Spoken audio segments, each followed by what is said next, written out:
Got me reminiscing back to when days were great.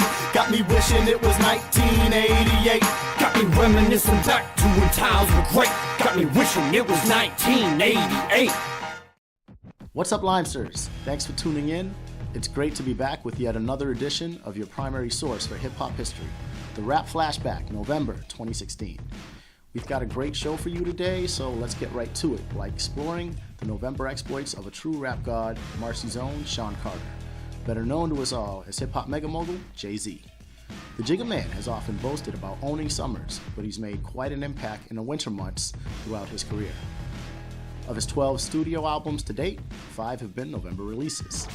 First off, In My Lifetime Volume 1, featuring the smash hit Who You With, along with Sunshine and The City Is Mine, was released on November 4th, 1997. On November 12th, 2002, Jay dropped The Blueprint 2, The Gift and the Curse, best known for 03 Bonnie and Clyde, Hovey Baby, The Sexy Excuse Me Miss, and my favorite on the double disc, The Watcher 2, featuring Truth Hurts, Dr. Dre, and Rakim. The Black Album was released on November 14th, 2003. Among Jay's finest works, who could forget the sultry, Pharrell-assisted Change Clothes, the braggadocious Dirt Off Your Shoulders, or the classic Rick Rubin-produced 99 Problems.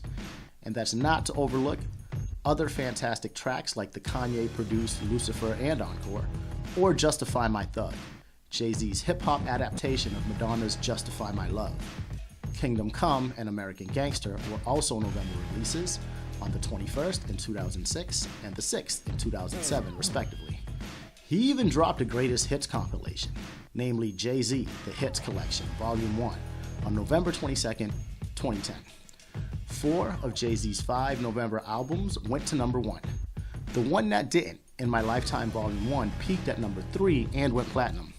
In fact, Jay's November 5-some tally roughly 8.5 million units sold in the US. As I alluded to earlier, on 2001's Heart of a City, Jay rapped, "Jigga held you down 6 summers, damn, where's the love?" Apparently just a few months away, Jay, because throughout your career, November has been very kind to you.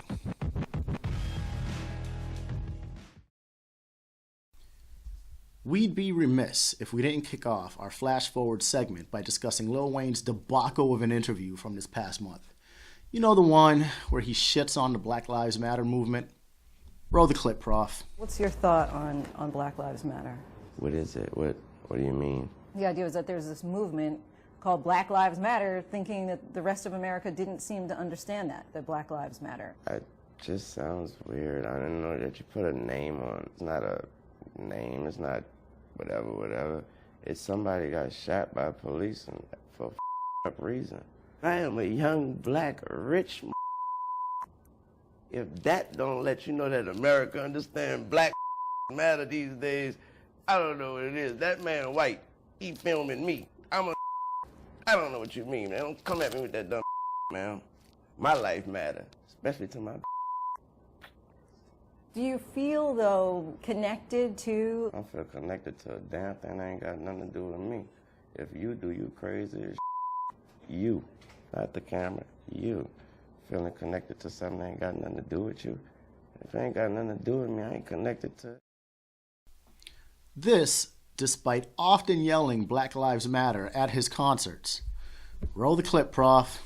Oh, Black America. Black Lives Matter.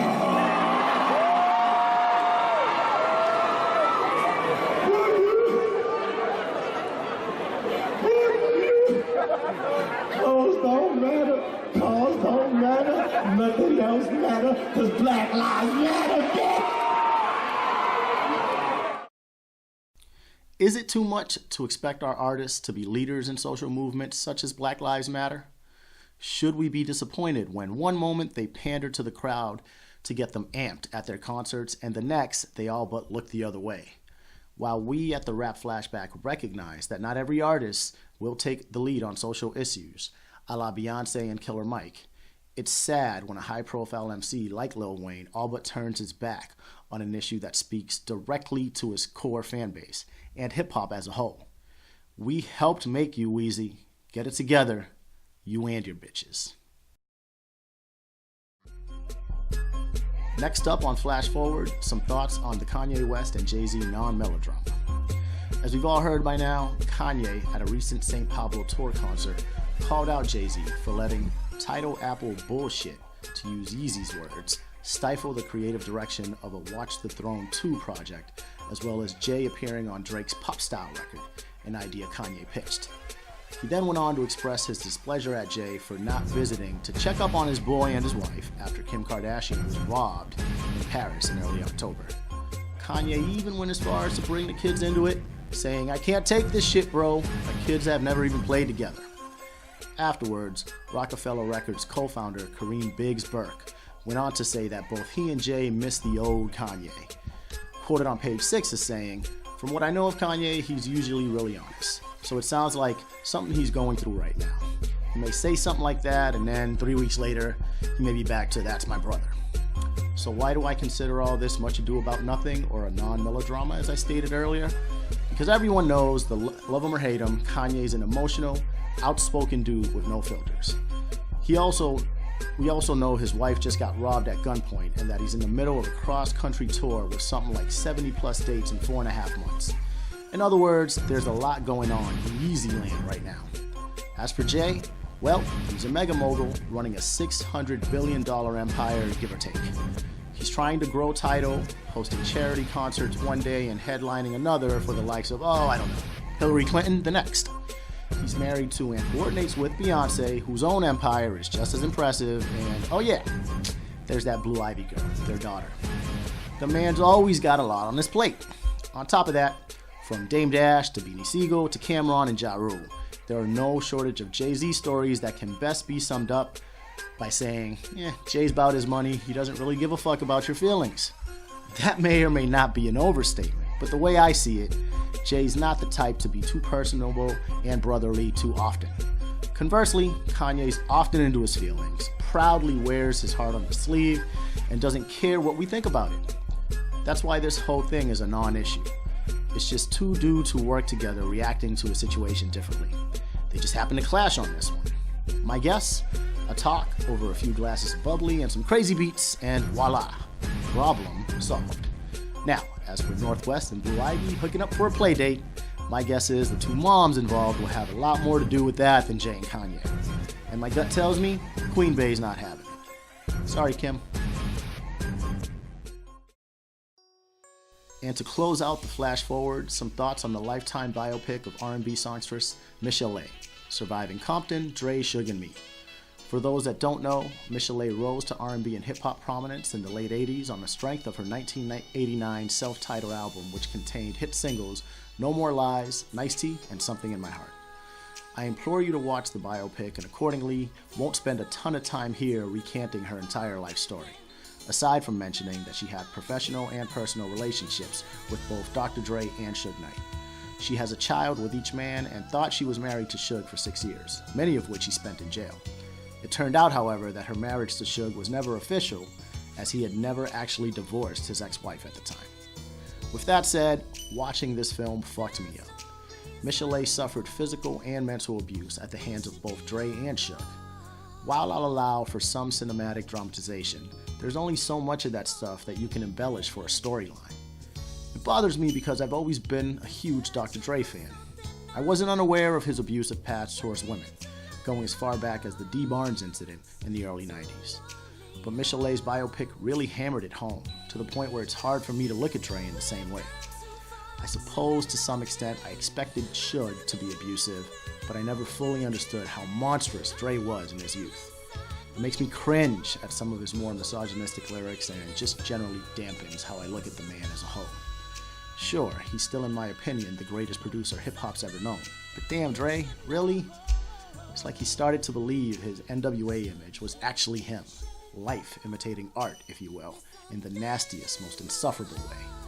For whatever it may be worth, Dre released a statement in mid-2015 apologizing to all the women he's hurt, indicating he's regretful of his abusive past and understands his actions' lasting impact.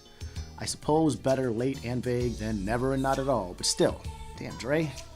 I just hope for his sake and that of his loved ones, he's now truly a changed man. And big ups to Michel'le for having the courage to share her story. Hopefully, women across the world can gain strength from it and not give these cowardly, abusive assholes the time of day. And as always, we'll end the show with birthday shoutouts. Join us in wishing a happy hip-hop birthday to the following November babies. The man behind a myriad of successful enterprises, including Bad Boy Records, Sean John Clothing, and Revolt TV. Mega Mogul, Sean Diddy Combs, November 4th. Take that. A lyrical genius who, despite his untimely demise, left an indelible mark on rap music. The nicest Puerto Rican MC ever to bless a mic, Christopher Rios, aka the legendary Big Pun, November 9th. Boricua, sube tu bandera. He first blessed us as part of the legendary Ghetto Boys and continued doing so with a standout solo career that's curiously and sadly as underappreciated as it is impressive. Scarface, also November 9th. No way we're sleeping on Face Mob here at the Rap Flashback. A man who's always funky fresh and could never be stale. Run DMC's own Reverend Rund, November 14th. The late great Fife Dog from A Tribe Called Quest, November 20th. Rest in peace and power. They don't want him to have another birthday, so he made sure he lived another full calendar year and had another birthday. You guessed it, it's the man with the major keys. DJ Khaled, November 26th. Don't play yourself, Lime Nation. To those just mentioned and all the other hip-hop November babies such as Prodigy, Nelly, both Chic Luke and Styles P of The Lock, the sexy, super talented Eve, Warren G, Wu-Tang's own Oh Dirty Bastard and You God, Fabulous, E40, Mike D, Corrupt, Twista, and The Gang. As we like to say around these parts, happy motherfucking birthday! And that wraps up our show this month. Don't forget to view past episodes of the Rap Flashback at the YouTube link below. Also, be sure to add a twist of lime to your web surfing at jplimeproductions.com. Whether hip-hop, entertainment, sports, poetry, politics, or podcasting, we're sure you'll find something that piques your interest. For my partners, Professor and Spaceman, I am Scholar, and I'm out. Thanks for tuning in. See you next month, and oh yeah, Happy Thanksgiving! Gobble gobble, bitches.